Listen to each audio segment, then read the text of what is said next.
RMC, Charles Matin. Le choix d'Anaïs. Bah oui, parce que c'est le moment, Anaïs, les Français commencent à regarder un peu les réservations pour cet été. 6 Français sur 10 voudraient partir en vacances cette année. C'est une enquête du cabinet G2A Consulting et le mot d'ordre pour ces vacances, c'est repos. Vacances. Oui, repos bien mérité. Après des mois à cravacher, les Français ont envie de se reposer, de se la couler douce. C'est leur priorité cette année. Oui, mais alors une question, que faire des enfants ? Parce que repos et enfants, ça va pas du tout ensemble. D'après une étude OnePoll, les parents qui partent avec leurs enfants ont seulement 17 minutes par jour pour se détendre. 17 minutes, ça dépend de ce qu'on fait. C'est très long pour certaines activités. Enfin bref, mais ça me paraît un peu précis comme chiffre. C'est pas un peu exagéré là ? Je me suis replongée dans mes souvenirs de vacances. Et déjà, il n'y a pas de grasse matinée, réveil dès 6h pour le petit déjeuner. Je veux du lait, maman. Ensuite, il faut les préparer, gérer les premières crises. Je veux pas marcher, je suis pas fatiguée. La dispute avec le frère ou la sœur pour une histoire de râteau, le déj chaotique, même en vacances, la sieste forcée qui ne marche pas, le retour à la plage, une nouvelle embrouille pour une histoire de sable. Mais elle m'a mis du sable dans les yeux, la surveillance non-stop, mets tes brassards. Non, pas le grand plongeon de la mort qui tue. L'écharpe dans le pied, le sable dans la bouche, le retour à la maison, le bain, la crise du soir, les 40 000 demandes de glace, les jeux de société qui n'en finissent pas.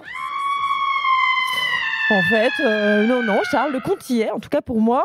Mais je suis pas la seule dans ce cas-là. À chaque vacances scolaires, des parents expriment leur désespoir sur les réseaux sociaux. Les vacances avec des enfants, c'est pas des vacances. Il m'a fallu une semaine pour me remettre des 15 jours avec eux, disait Marie l'été dernier. Sarah se demande comment ses parents ont fait pour ne pas se quitter. Ma chère Sarah, la solution, c'est peut-être de partir sans les enfants. Au moins quelques jours. Plus d'un parent sur deux a déjà tenté l'expérience. En plus, ça permet de faire des économies en partant en décalé, ce qui n'est pas négligeable quand on sait que le manque de budget va encore freiner de nombreux Français.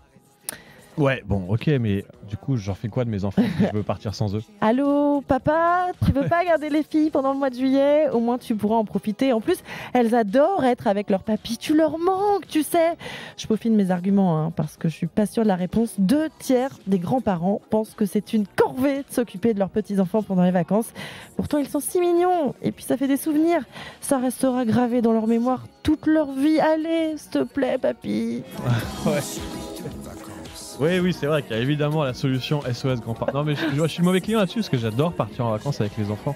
Mais il faut pas partir juste papa, maman et les enfants en fait. Il faut partir avec les grands-parents. Avec des amis ou avec la famille, les grands-parents, etc. Parce que ça permet justement de diluer un peu, voilà, de passer le bébé, allez. Ouais, non mais c'est juste que partir une semaine en vacances sans les enfants, ça me paraît trop long, il me manque trop. Mais parce que aussi peut-être que j'ai un peu moins de charge mentale le reste de l'année. Peut-être qu'il y a des mamans aussi qui, quand on marre aussi l'été et qu'on a besoin de. Mais je pense que moi j'adore partir en vacances avec mes enfants.